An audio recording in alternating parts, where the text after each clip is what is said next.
ordered Emergent Biosolutions to destroy the 60 million doses. That's after they deemed them, quote, not suitable for use. Remember, the plant was previously found by regulators to have problems with contamination.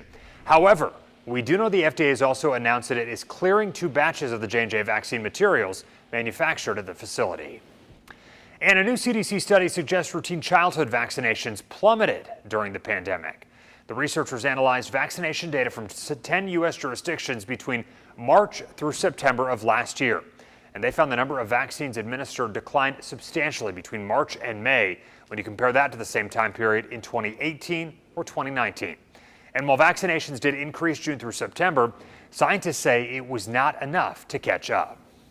And speaking of vaccines, we are working to get answers to questions you may have about the COVID vaccine, helping you get the facts on the vax. And you know the vaccine right now is available to kids 12 and up. And parents, if your child is getting the vaccine, can they get other vaccines at the same time? That's the question.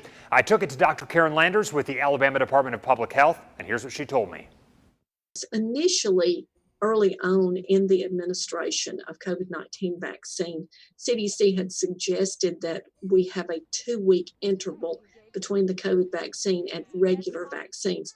But now this has been removed as a recommendation, and children who need to be up to date, 12 years of age and above, on other vaccines when they go to their pediatrician or their family physician can go ahead again and get those vaccines as well as the COVID vaccine.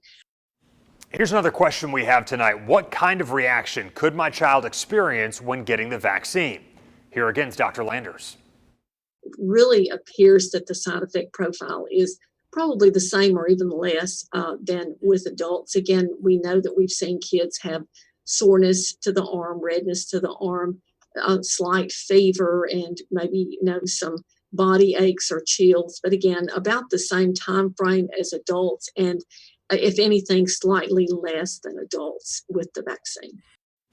If you have a question about the vaccine, send me an email and I will take it to an expert and work to get you an answer. So there's the email address, WVTM13@WVTM.com. Well, COVID-19 protocols have helped control more than just the coronavirus in the past couple of months. Masks ended up playing a really critical role in the fight against the flu this past season. But with people tired of constant health guidance and other restrictions, the concern is that the flu will cause a major problem for doctors and nurses already drained from the lingering pandemic.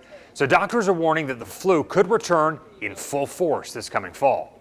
And I certainly hope that our flu vaccination rates this year will be as high as they were last year. We really had very high rates of influenza vaccinations.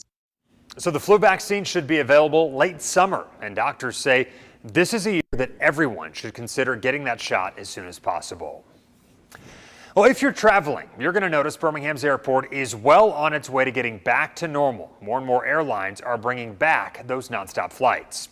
WVTM 13's Magdala Lusant joins us live at the airport tonight with much more on that. Good evening, Ian. Airport officials here tell me Southwest is reinstating its nonstop flights to Houston and Baltimore. People will have to be patient, though, because the flights won't be added to the schedule until November. Birmingham's airport is seeing more and more people flying. This is Ben Ricker's first time getting on a plane since the pandemic changed traveling. We're going to go to Utah. We're going to go hit up all the national parks. And we're pretty much just camping and backpacking. Southwest is the latest airline to say it's bringing back its daily nonstop flights from Birmingham to Baltimore and Houston. Once these last 2 flights to Baltimore, Washington, and Houston are reinstated, we will be back to all of our nonstop destinations that we had before COVID-19. During the pandemic, airport officials implemented a hiring freeze. Now they're bringing in new people. Candace O'Neill says the need to fill positions isn't getting in the way of business. We aren't experiencing any delays at the TSA checkpoint. In fact, we had a passenger tell us that they were able to go from their car all the way to one of the restaurants in the airport in just 11 minutes. As for Ricker, he's glad to be on vacation again. I'm definitely happy to see that there's a lot more people out. And I'm happy that they've lifted a lot of the restrictions.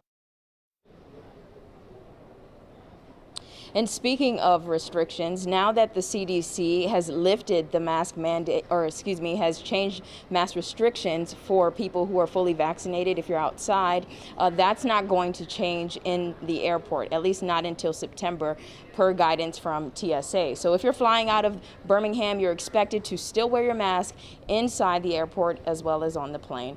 Live in Birmingham, I'm Magdala Lusant, WVTM 13. Also want to tell you